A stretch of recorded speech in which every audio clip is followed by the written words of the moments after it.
Hi, everyone. Thank you so much for coming along again this evening. It's great to have you here. This is our fourth week. We've been here 4 weeks now and learnt quite a bit about ourselves and other people that are in our lives.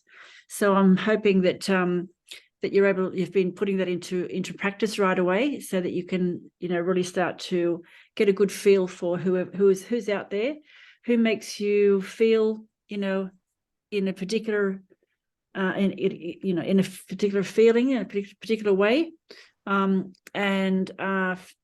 investigate how you can better manage that.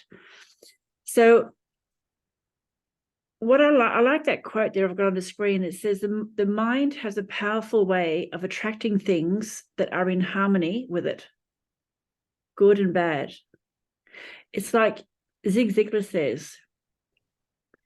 He says, whether you think you're right or you think you're wrong, either way, you're right. What do you think that means?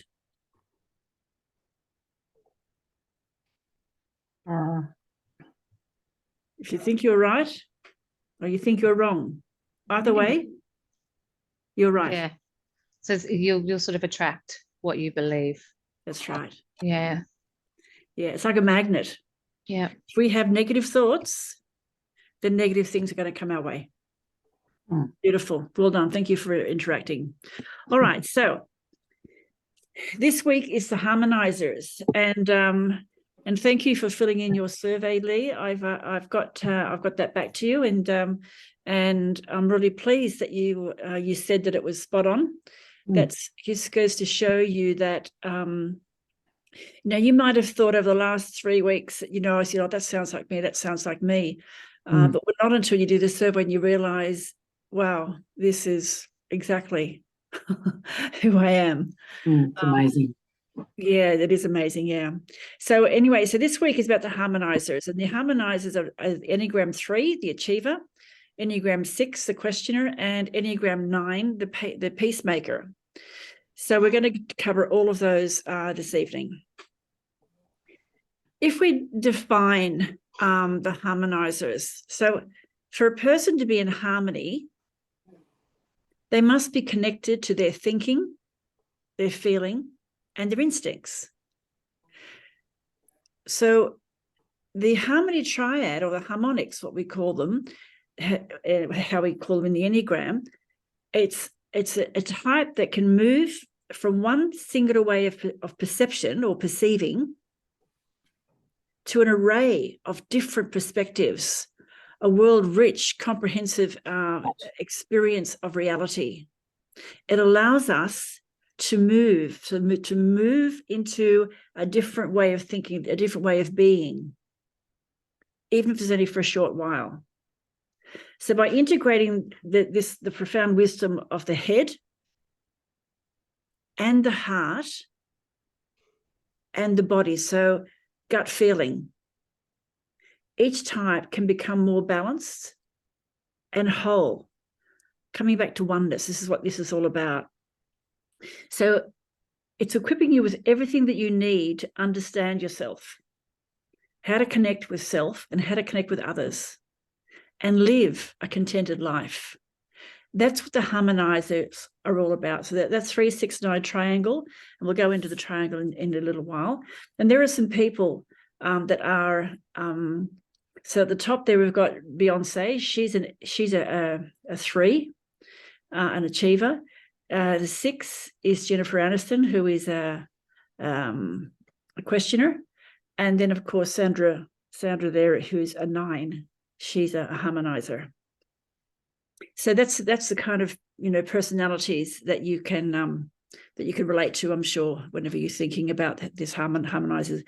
And again, what I want you to do for this evening is I want you to consider the people in your world and try to put them into, or make, you say, oh yeah, that sounds like her, that sounds like him, that so try to put them into a position where you can start to understand how you can better manage them, which is what you'll be able to get out of this kind of training. So I'm going to start with a story again, as I normally do. And as always, the treasure in this evening is in the story. So this story is about Maddie. And Maddie's a former actress. She'd achieved celebrated fame in her teenage years and in her early 20s as well. Acting had given her a sense of creative freedom that she truly loved, and she discovered that she had a talent for entertaining.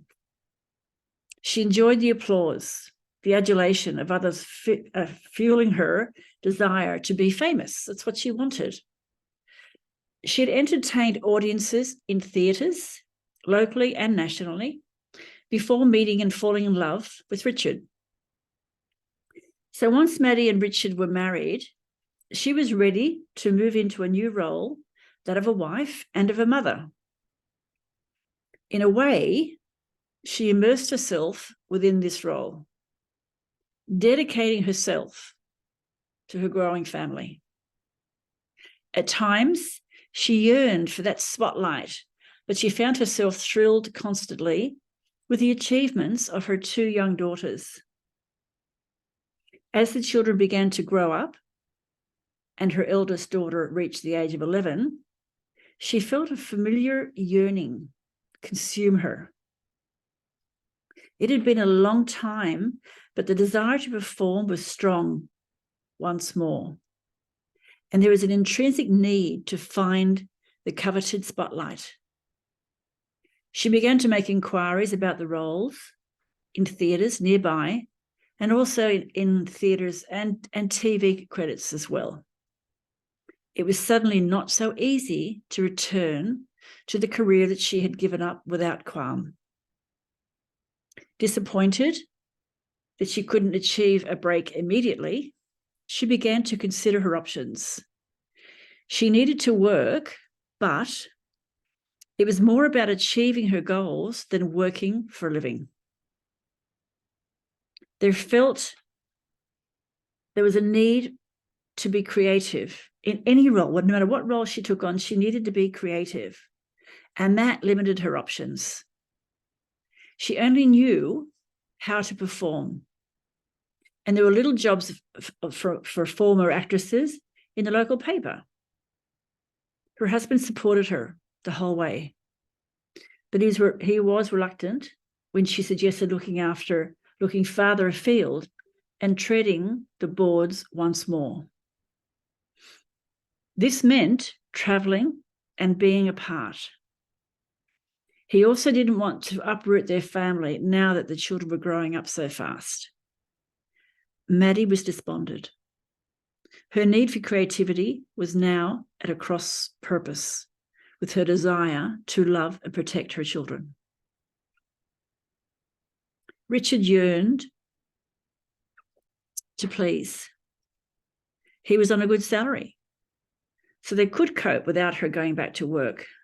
But now that the children were becoming more involved with their own schoolwork and with their friends, the empty hours were a reminder as to how her life would be if she couldn't have a fulfilling career.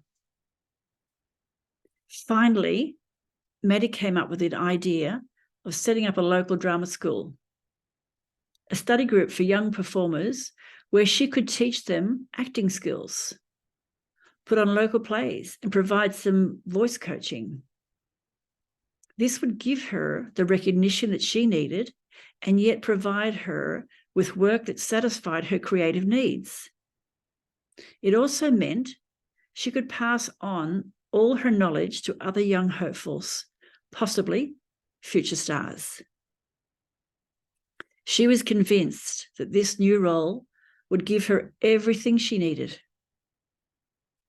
Unable to resist, she threw herself right into it, looking for a potential studio, and indulged in creating lesson plans and theatre productions and scripts.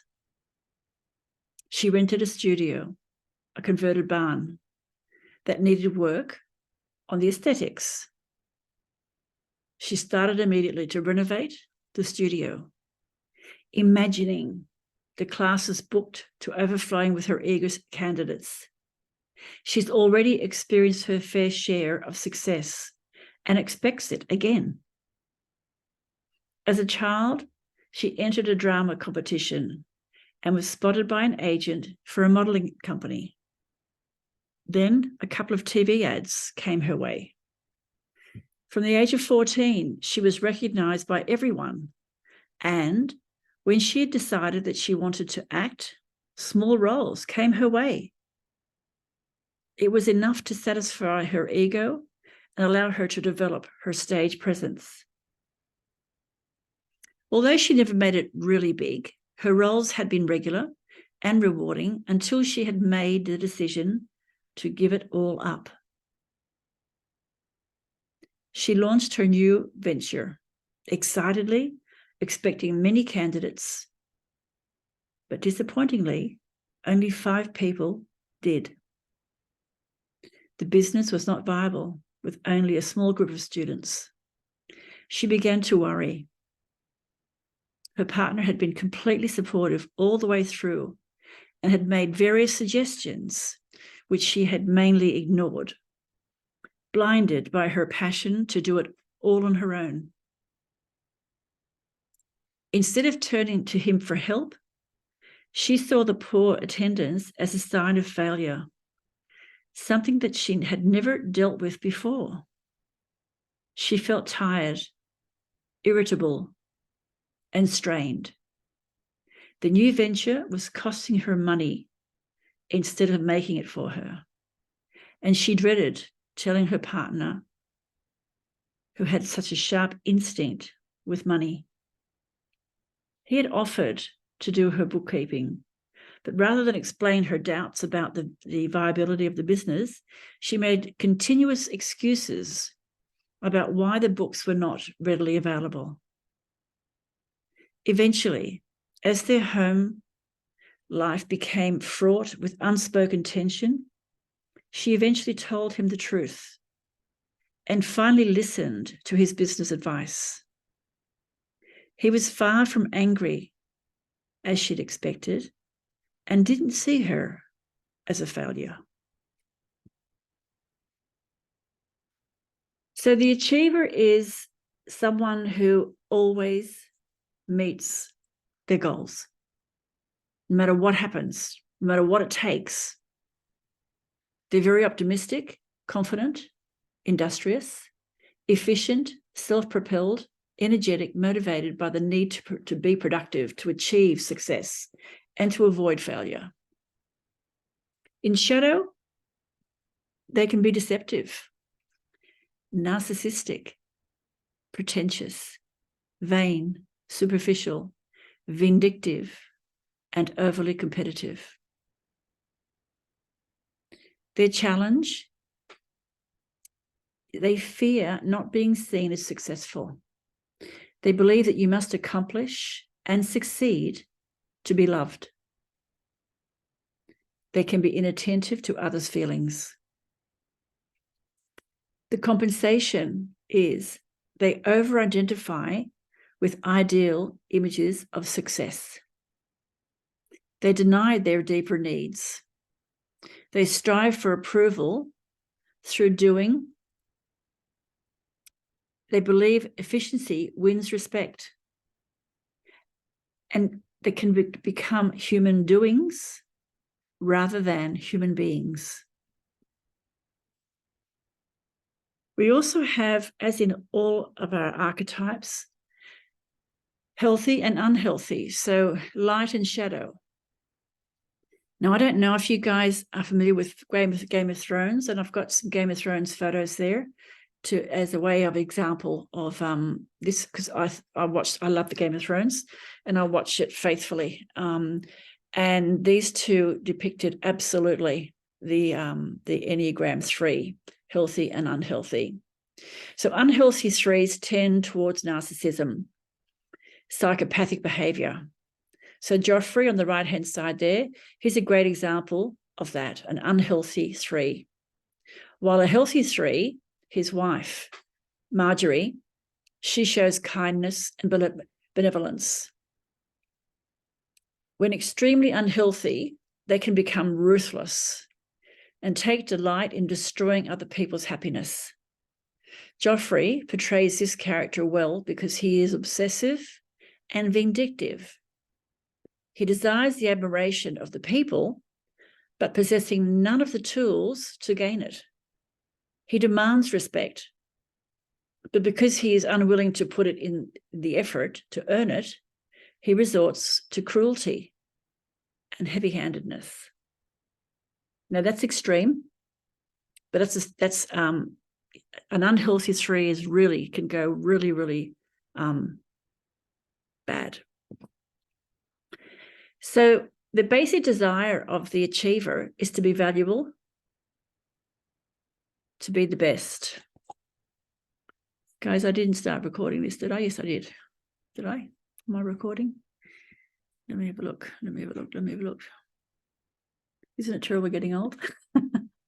You can't remember what you just did. Yeah, it came up with it told the you recording. recording?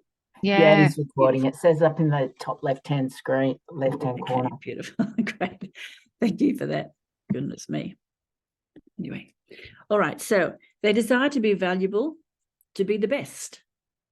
Their motivation is to be affirmed, to be distinguished, to distinguish themselves from other people, to gain attention and to be admired, to impress others. Their basic fear is to feel to be worthless. And they seek status. So those images you see at the top there, they're also from the Game of Thrones. And there's Margie on the right-hand side, and she's with the people. She's, she's helping the poor and she's doing wonderful things with the people, whereas he's killing people on the other hand. There's a whole bunch of achiever types there that you can read through, and you'll be able to recognize a lot of them.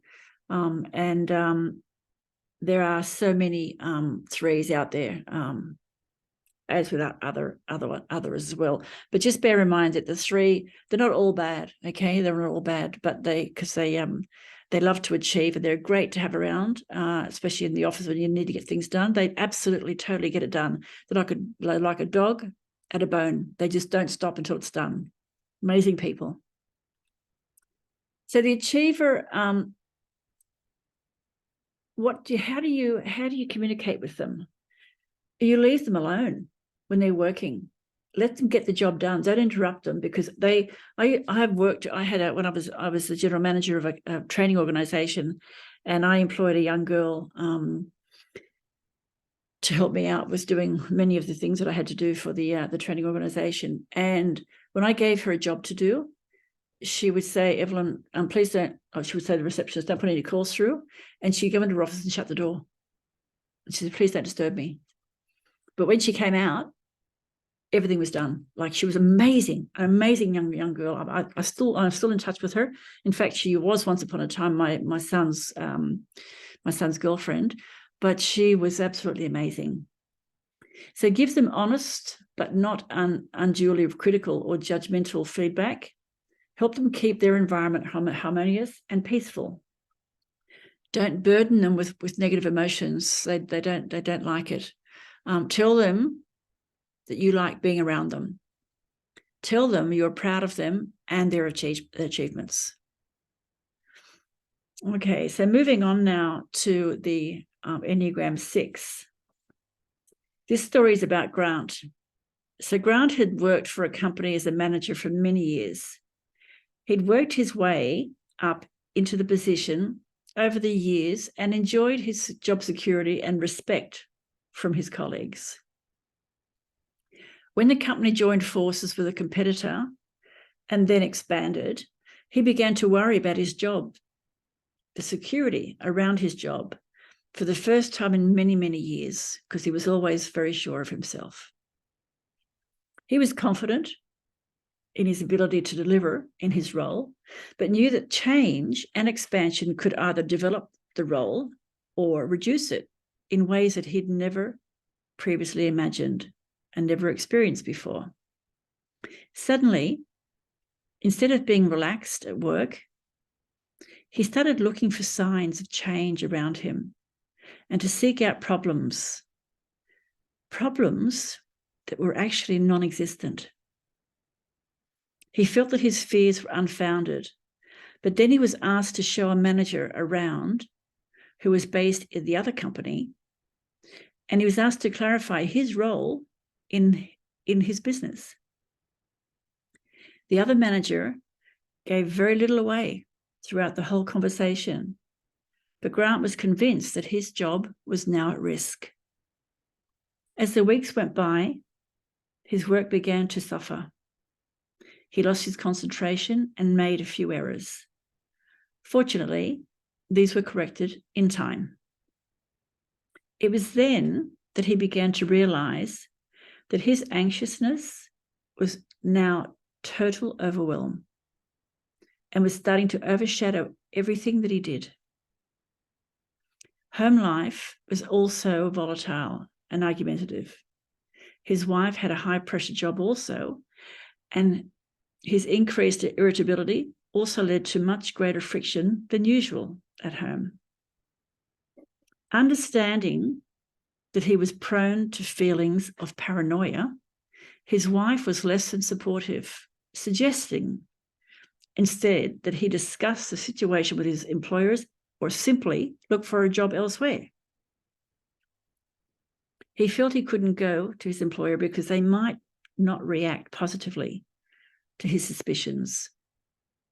Eventually, he chose to seek professional help, which did help him to better understand his reaction to change and to identify patterns of behavior that was usual for his personality type.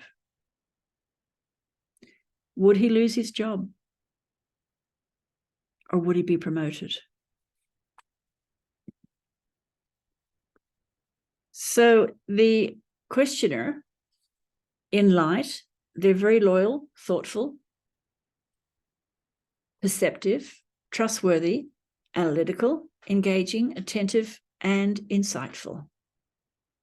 In shadow, they can be hypervigilant, controlling, unpredictable, judgmental, suspicious, inflexible, sarcastic, and evidence-seeking. Their challenge is lack of trust in authorities. This creates a sense of danger that's projected as fear and anxiety, a loss of objectivity. They compensate.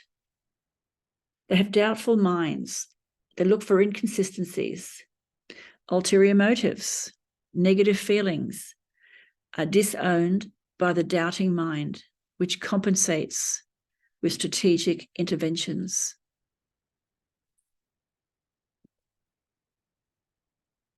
How do we communicate with these people?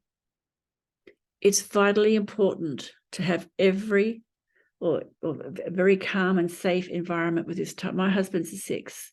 You know, I love music, and so whenever I'm home on my own, I turn the music up really, really loud. And the first thing he does when he comes in, he goes and turns it down or almost off. I'd rather have it off than have it as low as what he has it. He's amazing. Anyway, questioners are very sensitive to noise and movement, and the reduction of this in a calm and familiar environment will help them to feel at ease. Keep any wild gestures or screaming and carrying on to a minimum. They don't like sudden changes in voice, like, for example, the tone of pitch. So if I get really angry and I start yelling, he needs to, he wants to try and calm me down because he can't take it. So you might know someone like that too. I'm not sure if you do, but that's how they usually are. So their basic desire is to feel supported and secure. Their key motivation is to feel safe, secure, supported by others, to have reassurance, to test the attitudes of others towards them, and to fight against anxiety and insecurity. Their basic fear is insecurity itself and lack of guidance. They seek security. Again, there on the right, you have a lot of different questioner types. Again, you're going to recognize a lot of those people. So if you know someone who fits in with that category, make a mental note of it or write it down somewhere. Then as we go through when we come to the retreat, you're going to be able to, it's going to be amazing how you'll be able to read these people and be able to manage how you react around them in future. So what do we need to do when we're talking to them? They want detail. So you need to be direct, clear, and assertive. Listen to them carefully and don't overreact to their overreacting. They do overreact. They're intelligent, they're loyal, lovable, and they can be relied upon. They keep the morale high and they acknowledge their strengths and commit to their cause. They're hardworking, often anxious, hypervigilant, and always on the lookout for danger. So reassure them that everything is okay between you. They're at a constant push and pull when trying to make up their minds on new projects. So gently nudge them. Don't try to bully them. Just gently nudge them into and toward the new experiences. They fear mostly about being taken advantage of. So keep calm. Help them feel secure. As parents, they trust. They're loving, loyal, and nurturing with a strong sense of duty. And the same applies in a professional environment. Once they trust you, gaining their trust is not always easy. But once you do, you're in. So without rapport, they don't trust. And they could even take on an egotistical qualities about them. So you must be able to prove your case, and they want evidence. They won't accept anything less than evidence, actual evidence, and it needs to be a source that's trustworthy. It can't be just some random thing. They need actual evidence that is valid. Walk the talk.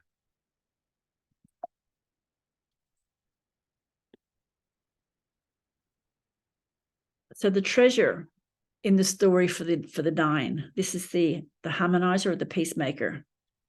And this story is about Sam. Sam was a sensitive, caring person. Her friends and colleagues always referred to her as the oil on troubled waters. Everyone turned to her for advice. And she had a natural ability to diffuse difficult situations. She'd spent many years working in corporate. Her role in HR was varied and challenging. Because of her disposition, where she was able to connect with people easily, she became a problem solver unofficially, and her team relied on her regularly. The problems at work began with a rumor of amalgamation of companies. It became evident there was a need for change management, and Sam was the obvious candidate to implement these workshops to help their employees embrace change. Although she was gratified to be selected, it was hard work. Being emphatic, she found it difficult to remain distant from all those who she was trying to help. Ultimately, she had a job to do, and that meant informing employees of the many changes and the potential redundancies.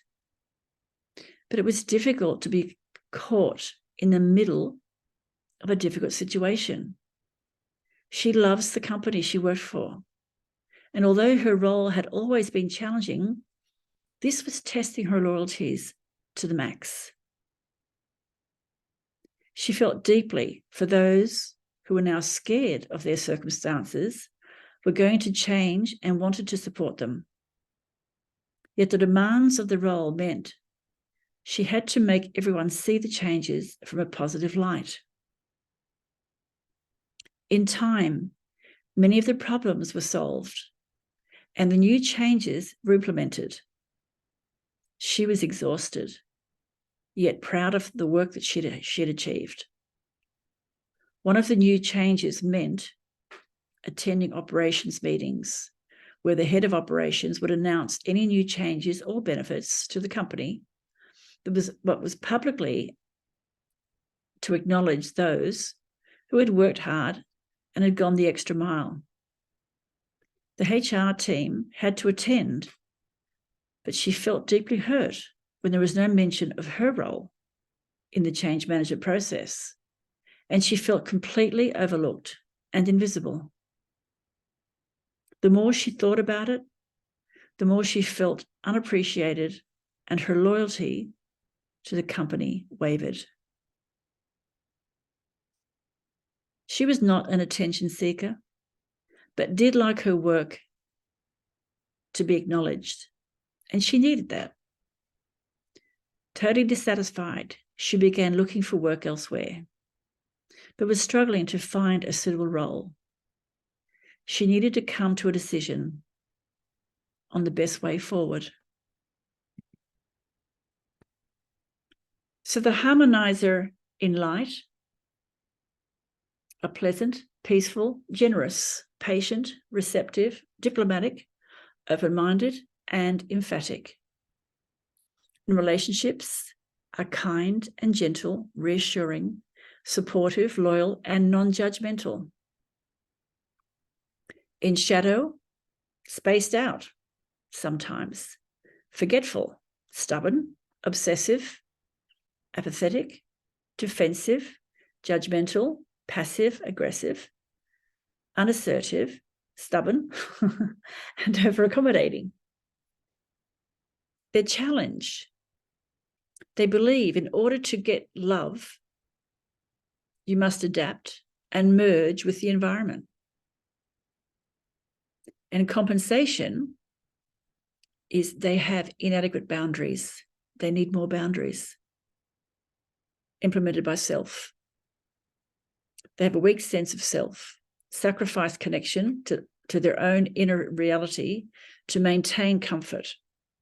They overfocus on the preservation of stable, peaceful environment. And they often just numb out. They just numb out so that they don't have to think about the problems that they're having in any given situation. So the harmonizer, their basic desire is to maintain an inner stability of peace of mind. Their key motivation is to create a harmonious environment, avoid conflict, preserve things as they are, and they fear loss or separation, annihilation. They seek peace. So there you have on the right, you also have lots and lots of different harmonizer types that you can relate to. Again, I've got all sorts of people in there for you so that you can to try and give you a good overview of the kind of people that you can relate to on the TV, for example, and who are the harmonizers. How do we get along with them? Well, if you want something from them, how you ask is really important. They don't like you to expect anything, and they don't like pressure. They like to listen and be of service. That's what they do best. Don't take advantage of that. Listen until they finish speaking. Even though they meander some, give them time to finish things and make decisions. And it's okay to nudge them a little. Avoid the hard sell. Ask them questions to help them get clear of mind. They love flattery. So tell them when you look good. Tell them that there is something or something or someone that warrants recognition. That's them. So if it's warranted, don't be pretentious. Don't be don't say it if you don't think it, if you don't believe it. They see straight through you. It needs to be genuine, authentic. Where appropriate, hug them. Show physical affection. It opens up their feelings. Laugh with them and share in their enjoyment of life. So going back to the beginning, we started this 4 weeks ago, and we're looking at self-awareness and and brain science. The things we covered, and the reason why, one of the reasons why I'm doing this is because there are so many people, not just in Australia, but worldwide, who are experiencing mental disorders. They brand themselves, they have mental illness or mental disorders. So there are some results there, which I've covered before, in regard to the ABS. We also looked at the Forbes report, where they said that people are looking for more meaning and purpose in their life more than ever. The Gartner report says that people have shifted their values after COVID, shifted their values towards, they want value from life. They want balance. They're rethinking, the workplace and the kind of work that they want to do. So there's many reasons why what we're doing here is self-awareness. Self-awareness is 95% of the journey. 95% of the journey is awareness. It's really important for you to bear that in mind. We also looked at some Australian stats here as well, and I'll just do the 1 and 2. The first thing that people want in the workplace today is a good salary and reward. The second thing there is a well-being, and there's only a difference of 3%. So well-being for people today is super important, which is why we're doing what we're doing here together. So this is where we started, and you've been through this already in other weeks' recordings. So what's coming up? This is our last Thursday night for a few weeks. I'll be back on the 3rd of August with the 6 core human needs and also relationships. So power versus love in relationships. Really interesting. I did at one point a few years ago, I started doing relationship coaching, and it's amazing. It's an amazing coaching program. And really, when we have different relationships, we have problems in relationships. It's about power and love. It really is about power and love. Who has the power and who doesn't have the power, and and what love means. So I'm going to cover some of that for you on the 3rd of August, leading up to the retreat. Then in September, I will go through. I'll start to clear some shadows for those of you who will be coming along to the retreat, and looking at blind spots, which is an introduction to what you can expect to experience at the retreat.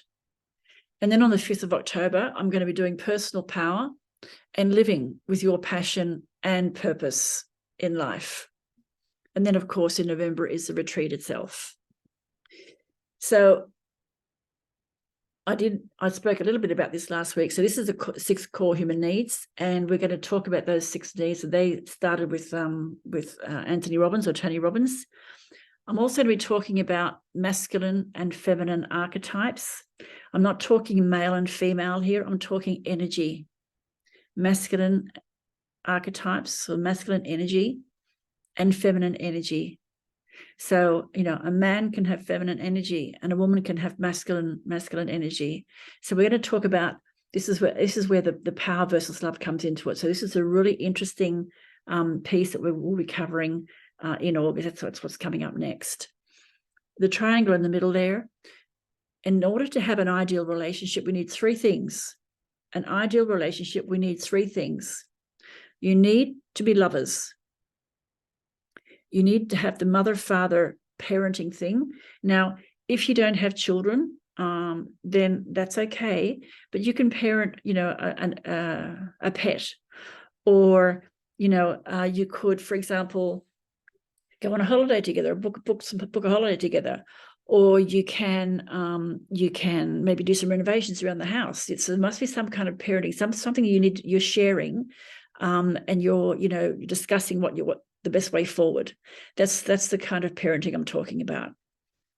And you need to be best friends. So this is something I'm going to cover in a little more depth for you in the next webinar coming up in August. I'm also going to continue on and talk to you about the Enneagram, because the Enneagram is what I use for my my interventions and for helping you to understand more about your own self-awareness. So when we're looking at the Enneagram, we have there the Enneagram it follows two sequences. We have arrows, going back and forth there. We have integration. So, for example, if I talk about the 9, for example, the harmonizer. So what I need to do in order for me to be in a good space, the 9 will go to the 3, the achiever. Okay. If I look at the 9 again in the disintegration, whenever the 9 goes to the 6, they usually go to 6 in stress. Okay, in stress. But whenever they want to go to grow and to grow in ways that they didn't expect before, they go to the 3 and they become the high achiever. More on that as over the next couple of months. But what they do, the lines indicate the influences and interactions between all the different types. Each type has a different pattern of energy. And even when we move, along those lines, for example, and we shift to a different archetype, our core archetype remains constant, but we're also able to travel to other archetypal behaviors along those lines. So moving along the lines is a real significant shift in our perspective. It's about how to see things from a different point of view. And that allows you to step out of your typical style and reactions and create new ways to respond to the world. So these are the archetypes. These are my archetypes, the ones that I use in my archetype coaching. So we'll be covering those archetypes over the next few months. And when we get to the retreat, there will be a lot of interventions going on, and that will be, I'll be able to take you through. Maybe I'll use the lines. Don't know what I'm going to do yet, but I just read the floor and work with the floor at any given time. But I have the mat. I have my 3 meter by 3 meter mat, and I'll use that sometimes too. Not all the time, perhaps, but I will use it sometimes. And I'll be able to take you through into the different types, and you'll be able to see things from a different perspective. And that allows you to make a really good informed decision on what you need to do next. It's really about working together. We're going to work together to develop your skills on how to walk the path of integration, to become one once more. After many, many years, a lifetime of people ripping parts off you, and you're falling to the side of the road. This is about bringing it back to self, bringing yourself. And again, self-awareness is 95% of the journey. So we'll work together to do that at the retreat. All right, thanks for being here, guys. If you're wanting to book, I think the people that are here now have already booked anyway. But if you want to look at this recording and you're wanting to book, you're welcome to do that here, or give me a call or send me an email, and I'm happy to discuss it with you further. So before we go on, I'm going to stop the recording and I'm going to have a chat with you ladies, in case there's anything you want me to